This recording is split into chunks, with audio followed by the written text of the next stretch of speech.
పరమాచార్య స్వామివారు ఒక కుగ్రామంలో మకాన్ చేసి ఉన్నారు.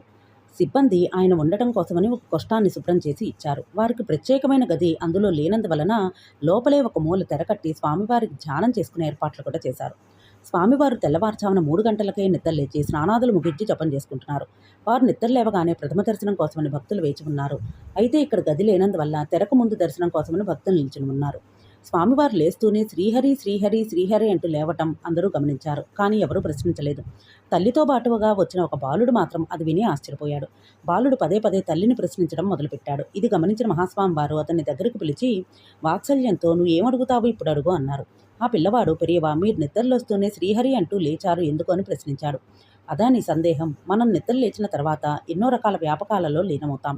శ్రీహరి స్థితికారుడు. అందువల్ల వారిని ప్రార్థించి లేస్తే ఆ కర్మలు సఫలమవుతాయని పెద్దలు చెప్తారు. అందుకే నేను ఇలా ప్రార్థించాను అని చెప్పారు. పిల్లవాడు ఎంతో సంతోషంతో స్వామివారి నుండి ప్రసాదాన్ని తీసుకుని వెళ్ళిపోయాడు. నిజానికి ఇది ఒక్క పిల్లవాడికి మాత్రమే కాదు, మనకు కూడా స్వామివారు అలా చెయ్యమని మార్గనిర్దేశం చేసి ఉండవచ్చు.